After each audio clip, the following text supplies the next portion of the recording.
Attitude is everything. Lesson 4. Make a commitment and you will move mountains. What this power is, I cannot say. All I know is that it exists and it becomes available only when a man is in that state of mind in which he knows exactly what he wants and is fully determined not to quit until he finds it. By Alexander Graham Bell. I used to think I knew what commitment and persistence meant. Trying hard, making a lot of attempts, however, I didn't grasp the true meaning of these concepts until I read a small paperback book entitled The Ultimate Secrets to Getting Absolutely Everything You Want by Mai Hanaki.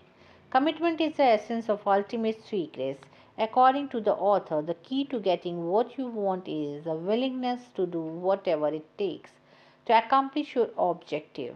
Now, before your mind jumps to conclusion, let me add that in saying whatever it takes, I exclude all actions which are illegal, unethical, or which harm other people. So, exactly what do I mean by this willingness? It is a mental attitude that says, if it takes 5 steps to reach my goal, I will take those 5 steps. If it takes 55 steps to reach my goal, I will take those 55 steps. If it takes 155 steps to reach my goal, I will take those 155 steps. Of course, at the outset, you usually won't know exactly how many steps will be required to reach your goal. This doesn't matter to succeed. All that necessary is that you make a commitment to do whatever it takes, regardless of number of steps involved. Where does persistent fit in? Persistent action follows commitment. That is, you first must be committed to something before you will persist to achieve it.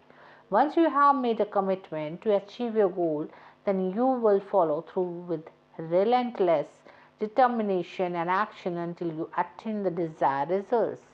The magic of commitment. When you make a commitment and are willing to do whatever it takes, you begin to attract the people and circumstances necessary to accomplish your goal.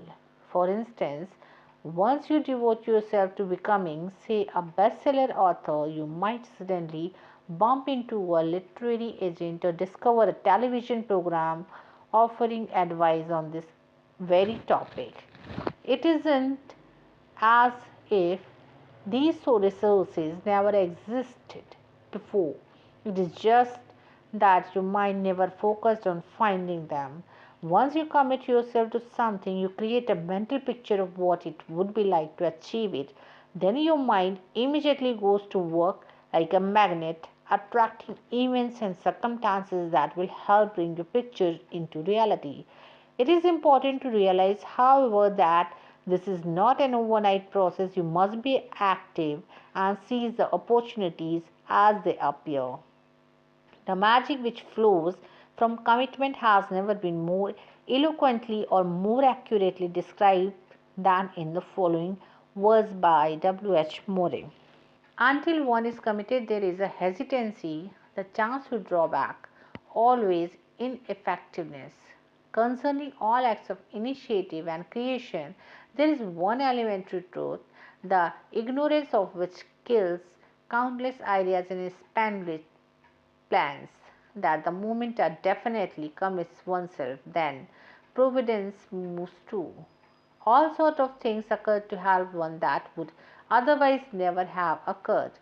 A whole stream of events issues from the decision, raising in one's favor all manner of unforeseen incidents and meeting and material assistance which no man could have dreamt would have come his way. Doors will open. Here is another miraculous feature of the power of commitment. You don't have to know at the outset how to achieve your goal. Sure, you will be better off if you have a plan of attack, but it is not essential that every step be mapped out in advance. In fact, when you have the willingness to do whatever it takes, the right steps are often suddenly revealed to you. You will meet people you never could have planned to meet. Doors will unexpectedly opened for you. It might seem like luck or good fortune is smiling on you. In truth, you will have created these positive events by making a commitment and thus instructing your mind to look for them. Here is an example of how a door unexpectedly opened for me. In 1989, I started writing motivational articles. I had learned about the power of a positive attitude and the other success principles, and I was committed to sharing this information with others who could benefit from it. But I have no idea where to start. Do I send my articles to newspapers, submit them to magazines, write my own book? The first thing I did was submit an article to a local newsletter for people involved in training and human resources. That article was printed in the summer of 1990. A few months later, I got a phone call from a gentleman named Stuart Kamen, a freelance writer who also worked with businesses to produce newsletters. Stewart said he had seen my articles while visiting the homes of his best friend and was very impressed with it. Then he asked me, "Have you ever thought of writing a newsletter?" Quite frankly, I had not thought of doing my own newsletter. We arranged a meeting and Stuart explained how we could work together to produce a newsletter that would make these self development concepts available to thousands of people. About 1 month later, the first issue of Every Attitude is Everything newsletter was published. I published the newsletter for nearly 20 years and reached hundreds of thousands of people with this life changing information. How did it all happen? I was committed to sharing these principles with others. I had a positive attitude. I started writing, and then Stuart Kamen, a complete stranger, entirely entered my life. Someone who knew just how to turn my dreams into reality. Ah, the magic of commitment. A word of caution. Before you get too excited about waltzing easily towards your goals, I caution you, even with the commitment, everything won't be rosy on your path. Life will test you to see how serious you are about achieving your objective. Obstacles will arise, you will make mistakes and suffer disappointments and setbacks, some of which may be quite severe and even tempt you to abandon your goal. That is when it becomes important to follow the sage wisdom of Winston Churchill, who said, "Never, never, never give up," or the advice provided by James J. Corbett, "You become a champion by fighting one more round." When you things are tough, you fight one more round. If you have made a commitment to accomplish your goal, you can overcome temporary defeats and you will triumph. Commitment pays off for aspiring novelists. Several years ago, American Way magazines carried a fascinating interview with best-selling novelist David Baldacci. Baldacci is the author of the immensely successful novels Absolute Power, Total Control of the Winner. Millions of copies of his book have been sold. Let me assure you, however, Baldacci was no overnight success. His accomplishment and financial achievements were the result of this total commitment to developing his talents as a writer. Like me, Balaji starts out as a lawyer. He started law school in 1983 and didn't give any thought to becoming a best selling novelist. He simply enjoyed writing. Yet, at the outset, Balaji knew that he didn't have the necessary writing skills, so he made a commitment, as he puts it, to learn the crafts of writing. For the first 5 years, he didn't finish any of his projects. Every day, he just worked on the characters, plot development, and other writing basics. At the time, he was a practicing lawyer and he and his wife had 2 young children. When did he find the time to do this writing? Baldacci worked on his writing every night from 10 p.m. until 2 a.m. Now, that is a commitment to do whatever it takes. He pointed out, however, that he had fun writing. It wasn't a chore. By the way, I'm not suggesting that you stay up all night to pursue your goals. That 10 p.m. to 2 a.m. shift certainly wouldn't work for me, and it may not work for you either. After 10 years of writing, Baldacci had completed some short stories and a few screenplays. His total says zero. All that he had to show for his efforts were a lot of rejections from editors.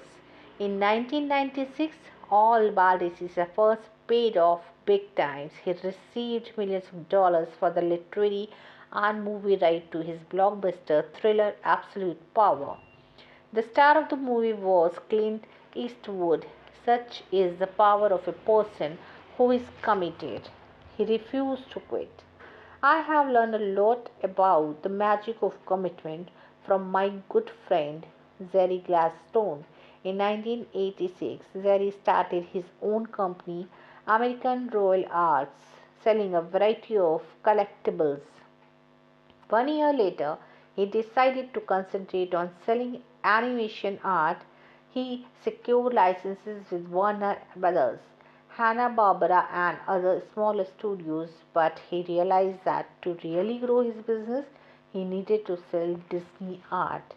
For 3 years, he wrote letters and called Disney headquarters requesting permission to sell Disney art.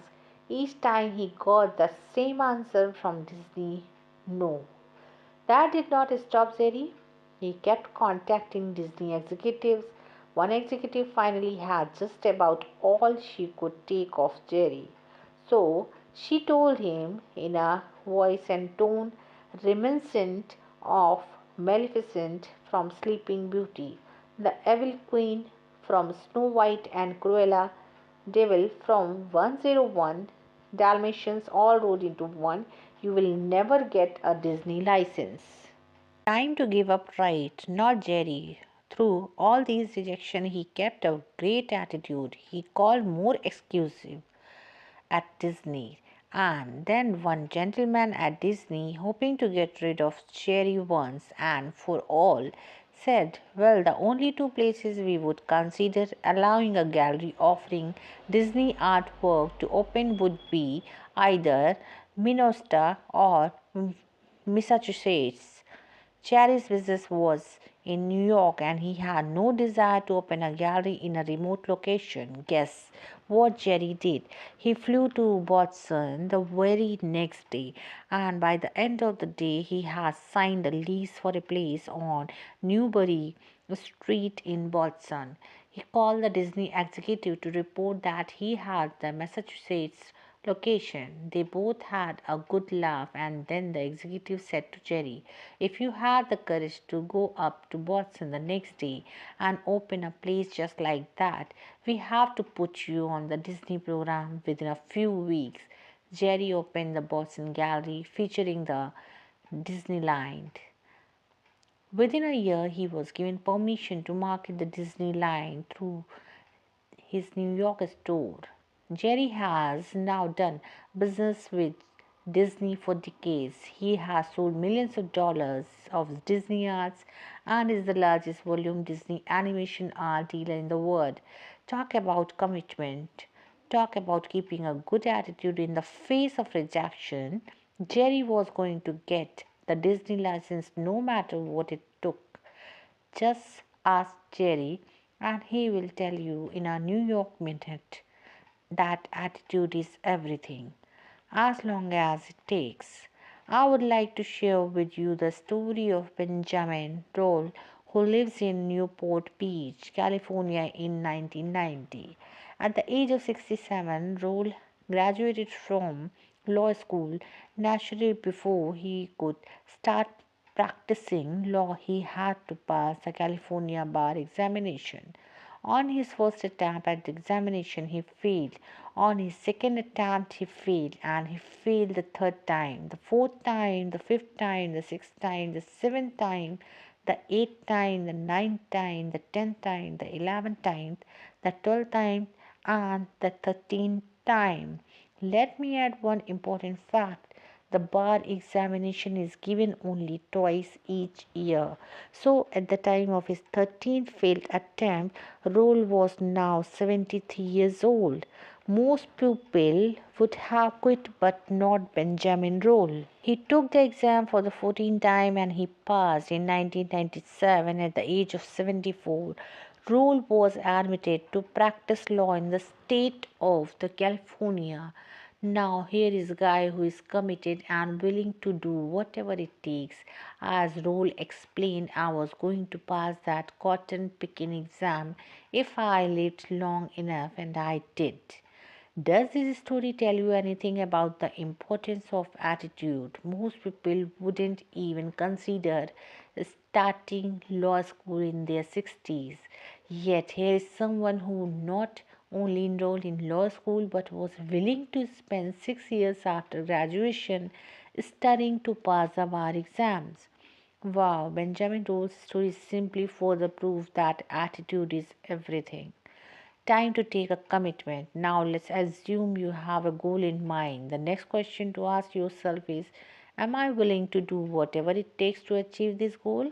If your answer is I will do just about anything except that I want to, then frankly you are not committed. And if you are not committed, it is likely that you will be trail and not achieve your objective. For instance, many people start a new business with this approach. I will give it 6 months to prosper. If things don't work out after 6 months, I will quit. This is not a mental attitude that leads to success. Where would novelist David Baldacci be if he has said, I will try the writing for 1 year and if I can't sell anything, I will give it up? He had have missed out on the opportunity to do what he loves, have financial independence, and live his dream. Now, I am not suggesting that you just pull ahead without a plan and hope for the best. Of course, you should set timetables, deadlines, and budget to so you stay on course and succeed as quickly as possible. But the reality is, despite your most careful plans, you don't know how long it will take to achieve your goal, and you can't foresee all the obstacles that will cross your path. That is where commitment separates the winner from the loser. The committed people are going to hang in and prevail no matter what. And if it takes a little longer than they thought, so be it. Those who are not committed are going to give up the ship when things don't go their way. No, now that you have learned about the power of commitment, it is time to apply the principles. So go ahead. Select a goal you have a burning desire to achieve. Make a commitment to do whatever it takes to achieve this goal. Start moving forward and get ready to notice and take advantage of all opportunities that come your way. Then follow through with persistent actions and get ready to succeed.